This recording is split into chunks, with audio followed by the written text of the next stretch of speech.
Like a lot of people who lived through the 8 and 16-bit eras, I've been a big fan of River City Ransom without even realizing it's part of a much larger franchise. Oh sure, I knew it was related to Super Dodgeball and Crash and the Boys, but I was legitimately shocked to discover that the Kunio-kun series has been going strong for 30 years. In fact, between Technos and Million, fans of the long-running series have had more than a dozen releases since Alex and Ryan crossed River City to attempt to save Cindy. The newest game in the series is River City Sports Challenge All-Stars Special, a bizarro sports game where blocky characters race to fight through a series of confusing challenges. When it comes right down to it, this action sports mashup has a lot more in common with Crash and the Boys than River City Ransom. But that's not going to stop the nostalgia from coursing through my body. If you're looking for a good, old-fashioned beat-em-up, then you might as well look somewhere else. This River City game is a collection of short sporting events. It pits the students of Neketsu High against a bunch of neighboring schools. This is all sewn together with an exciting story involving violence, love, and even revenge. It sets up what should have been an epic showdown with a wide variety of fun mini-games. But that's not what we get from River City Super Sports Challenge. Before this turns negative, I want to say at least one good thing about the newest entry in the Kunio-kun franchise. As a longtime fan of old-school Technos releases, I immediately fell in love with the visuals. It's a striking mix of 2D character sprites and high-res, near-photorealistic backgrounds. When I close my eyes and imagine a 21st century remake of River City Ransom, this is what I hope it looks like. It's a really cool design. That said, this game is an unmitigated disaster. It looks great, but is somehow even more limited than the 8-bit games that inspired it. Although it has the word sports right in the title, River City Super Sports Challenge offers almost no sports to choose from. Of the few events featured, 2 of them involve racing, one of them is all about rope climbing, and the rest boil down to free-for-all street fights. There's no dodgeball or hammer throw here, just a bunch of races and obstacle courses.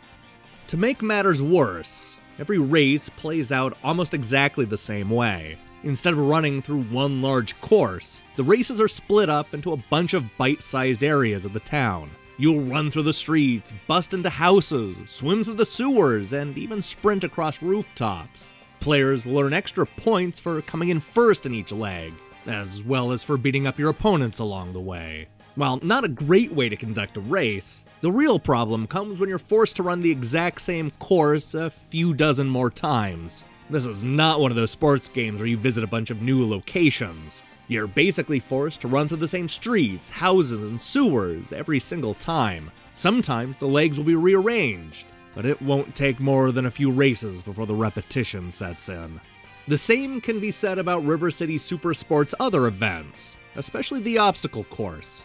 This plays out almost exactly like the race, only with each area offering small obstacles to overcome. Usually, this is nothing more than jumping on platforms, or avoiding being pushed into the water by giant hands. This is, once again, fun the first time you play. Like all the other events, there's not enough variety in the obstacles to keep my attention. Of course, both of these race events are significantly more fun than the 4-player street fights, playing out much like the Versus mode in Double Dragon on the NES. These combat events are a free-for-all where button mashing trumps skill. The characters do have special moves, but it's nothing like Street Fighter. These battles drag on far too long and remind me of a time when companies didn't know how to make fighting games. With so few events, you'll find yourself doing the exact same thing from one stage to the next.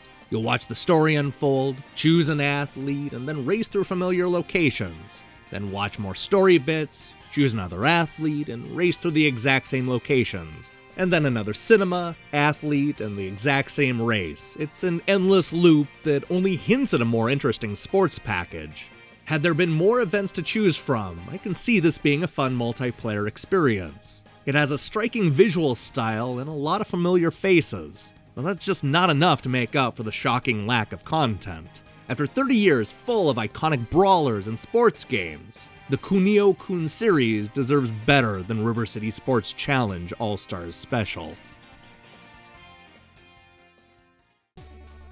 Hey, thanks for watching our review. This is the start of a very busy week at Defunct Games. We have a bunch of reviews to get to, including Sheltered, Reagan Gorbachev, String Theory, and the new Death to Spies game. We'll also be trying to get people together for a live stream at some point in the near future, so be on the lookout for that. Oh, and Tuesday brings Nintendo Power's Best Reviewed Games of 1995. Only 2 episodes left until we switch to Electronic Gaming Monthly. This is getting intense. So, do me a favor and click the subscribe button and support what we're doing here. Until then.